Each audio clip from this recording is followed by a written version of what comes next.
Leadership. If we strip away all of the character-based descriptions, confusing jargon, and unhealthy hero worship often associated with the topic, we can see that leadership is no more than a process of social organization, a process of engaging people and forming the means to achieve together what we could never achieve alone. And that the purpose of this process is to yield willing, capable, and sustainable communities of effort. Why? Because it isn't leadership if the people aren't willing. Volition is required. And your job is not done if the people are inspired but not capable. And all of that willingness and capability will evaporate if the members of your community of effort sense you are giving up tomorrow for today. They need to know somebody is safeguarding sustainability. Somebody cares about them. But you might be wondering, how do you structure this kind of community of effort? How do you inspire lasting and potent membership?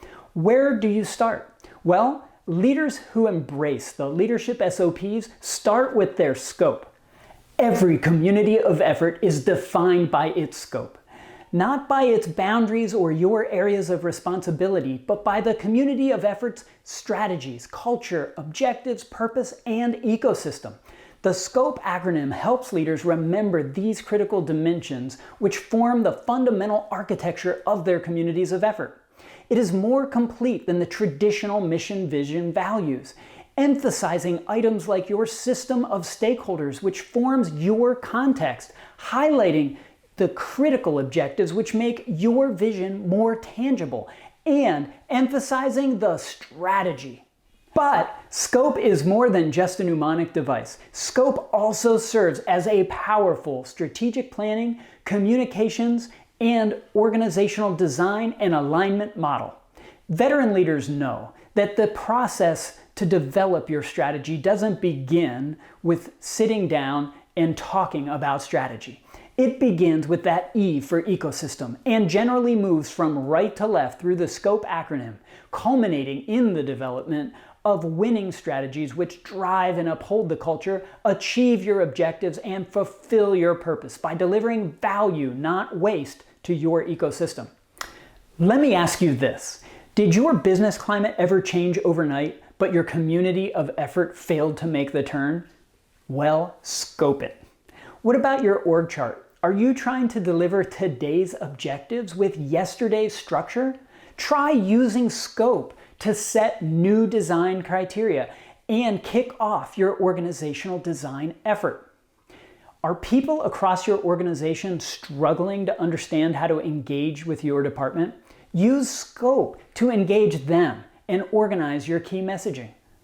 To create your scope, begin by examining and summarizing your ecosystem of stakeholders, both internal and external. How are they connected? What interactions or needs begin to describe the market conditions which you are trying to fulfill? Then determine your purpose. Declare exactly what value you are delivering to which parts of that ecosystem and why.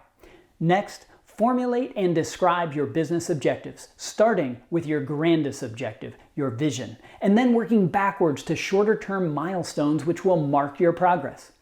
Now, balance those business objectives with your desired culture. What are the shared beliefs, language, and behaviors you're trying to reinforce?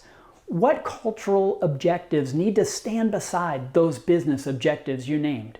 And finally, craft and communicate your strategies. Not a full strategic plan, and certainly not a tactical plan. Strategies are not your plan. They just inform your plan. They are not the whole story, they are just the themes of the story. Your themes for resource deployment and action. They should inform which chess pieces go where, which investments will be pursued and abandoned, and what execution patterns are most likely to be repeated across the enterprise and bring success. Now, I can't tell you how often I've put a bunch of executives in a room and asked them to describe their communities of effort using the SCOPE model, only to discover they think they can't do it because the organizational scope is not well defined, or because components of their scope are a source of open conflict with their peers, many of whom are in the room. What? Let me say this. If you're in an organization that hasn't yet clearly and concisely declared its enterprise scope, the most destructive thing you can do to your team, your peers, and the enterprise is to keep quiet.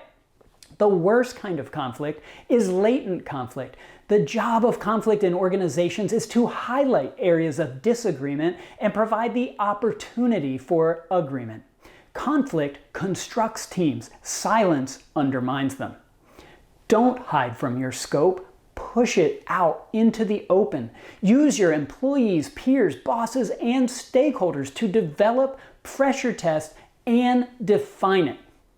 And don't wait to act. Start building your leadership SOPs for scoping your communities of effort today. And then let me know how it goes tomorrow. Thank you for joining me. Next time we will complete this discussion by reviewing the final 4 dimensions of the structure domain and examining just what we mean by scoping the work. For more information on scope or any of the components of the Leadership SOPs methodology or framework, check out leadershipsops.com, your one-stop shop for learning more about my book, our coaching and consulting services, and the best-in-class executive, management, and supervisory level training delivered through our strategic partnership with Leaderology. Goodbye for now. Please don't forget to find, follow, and engage with me on LinkedIn. Let's do something together we could never do alone.